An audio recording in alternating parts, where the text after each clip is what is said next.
Hey everybody, how are you doing? You know who this is. This is S. Anthony Thomas. This is the S. Anthony Says podcast, episode number 486. My friends, I'm going to call this one Limitations Are Sneaky. This one's called Limitations Are Sneaky, and I will tell you why I feel that way.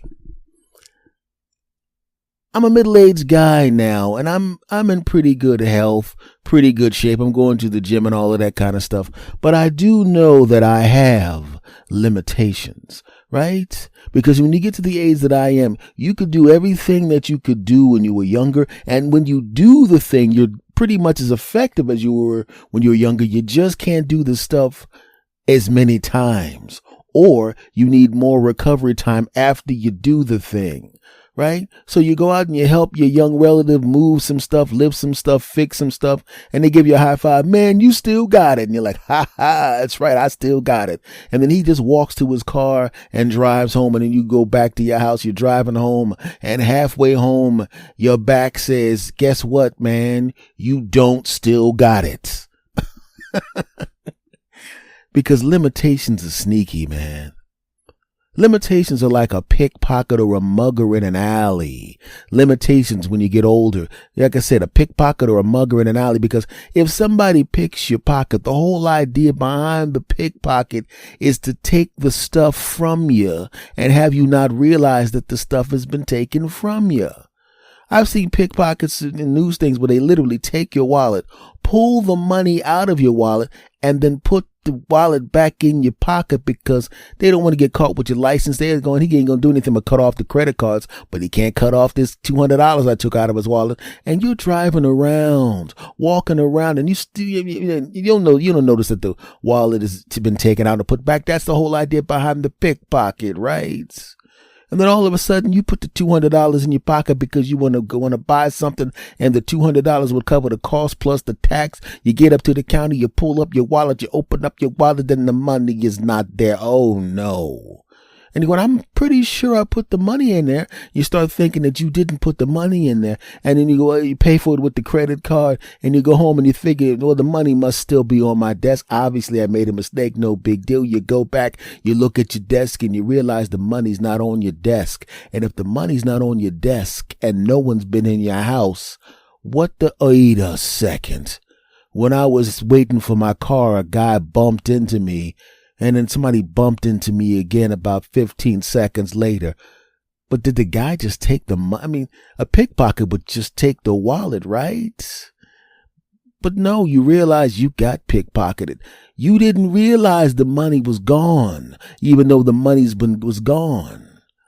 Well, guess what? When you get a little older, you don't realize some of your physical abilities are gone, because the things that would let you know that you had those physical abilities, you don't do those things anymore, right? You go to the gym, but you don't do all sorts of dopey crap that you used to do because you don't have enough time for it. You have kids, you have responsibilities, you have a job. So some of those things you don't rock climb anymore. You don't have time for that crap. You just do the punk version of rock climbing at the gym, and you only go up about 5 feet. You know what I'm talking about. It's not the same thing. There's not the perils of falling on your behind and cracking your head open. Oh, you got some dude who's holding a rope to make sure you don't fall. That's not dangerous unless that guy doesn't like you. So you still think you're the rock climbing guy, right? You're riding on your bike in the gym or in your house on your stationary bike. You still think you're that guy doing those long rides. Get out of here, punk. When you were riding that bike back in the day when you were young, you were on that bike all day long. You know how long you on the bike now? You found out that to maintain your health, you need to do 30 minutes a day, 5 days a week. And you know what you do? 31 minutes a day, 5 days a week, because you just doing the minimum. You still think you're that bike racing guy. You still think you're that rock climbing guy. No. And the only reason you still think you're the rock climbing guy, and the only reason you still think you are the guy that can ride the bike and climb those rocks, because you haven't done it.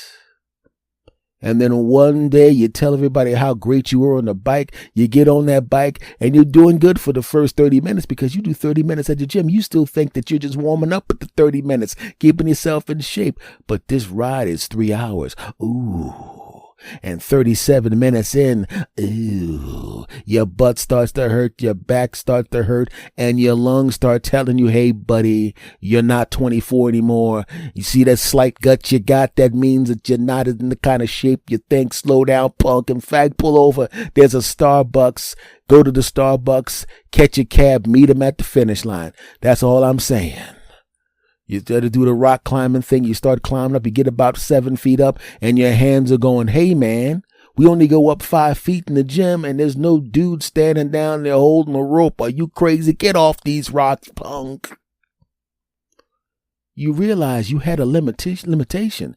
There was some time in the past where that ability to do the things you can't do now or can't do as effectively now, those things started to disappear and erode over time. And that absolutely sucks. Now, why did I tell you that? Because for the first time in a long time, I actually stopped myself from doing a household thing because I didn't think I could do it because my back was hurting from something else. And normally I would just go, man, I know I have a little back issue right now, but I'm going to take care of this business. But my back said, if you take care of this business, I'm going to take care of business for you, Jack. It's going to be you laying with a heating pad on your back, sucker. I dare you to touch that lawnmower. I dare you to go up that hill. I dare you to cut them trees. I dare you to cut those leaves. I will bust you up. No, you don't. Sit down until I'm fully healed, sucker. Young me would have toughed it out and laughed at the back pain. Hey, back pain, bleep you. But this time I mentally tried to say that to the back pain, and the back pain was like a biker gang that was looking at me like, really? And they all pulled out metaphorical pipes and chains and went, you want to try us, punk? And I said, no, I, in fact, Mr. Punk, do not want to try you. Right? And I go out there and I had to hire some guys to do work that last time it was done, I did it all by myself. Right? And you know how sometimes when there's a guy that knows how to be a mechanic, and I don't, by the way, and you sit there talking to the mechanic, right? And every once in a while he said, could you hold this? And you feel like you actually doing something. You know, you actually talk to somebody else. Yeah, I'm right now, we working on the car right now. No, there's no we working on the car. That guy's working on the car. You're holding the wrench for him because he doesn't feel like bending down to get it. But if he weren't there, you know what he would do? Bend down to get it. You are basically a 5-year-old. You're like your 5-year-old nephew when you were doing something you were capable of doing, and to let him feel like he was involved with it, you said, hey, plug that saw in, okay? Hey, put these goggles on. We're going to cut this wood. Hold a piece of the wood all the way over there where you're completely safe, but still feel like you're involved in it. And then when your mom comes home, you can say, we cut the wood. And then she can look at me with a look like, I know you did not let that boy anywhere near there. That's all. And then you make the face as if to say, come on now, stop being an idiot. And she goes, good, because if you did, I would have killed you. And you had a look in the face like, I know you would have killed me, but I wouldn't do that in the first place. And then you both smile. Yay, you did a good job. Well, as an adult, that's what you're like when you're standing next to the mechanic, when he or she is doing the actual work. And you know, all you're doing is, hey man, could you give me that 520 oil over there and bring it over to me? Yeah, man, could you take the cap off while I finish putting this floop back on? Oh yeah, sure. All right. Want me to pour it in? No, I'll pour it in. Right? We worked on the car. No, you brought over some oil and held the wrench. Shut up, punk. Well, it was the equivalent of that as the guys worked on the lawn. Normally, if somebody's doing some work in the house, like if a guy's a plumber, had a guy over here working on the washer and dryer, I didn't sit there, stand there talking to him. I went back to what I was doing.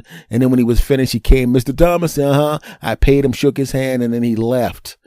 But for some reason, because I used to do the lawn at this particular time, and for some reason I felt guilty, even though my back was hurting and I couldn't do it, for some reason I had the need to keep coming in and checking on the guys. They didn't need me checking on them. They knew what the heck they were doing. But because I knew at this particular time, I knew I wasn't capable of doing it.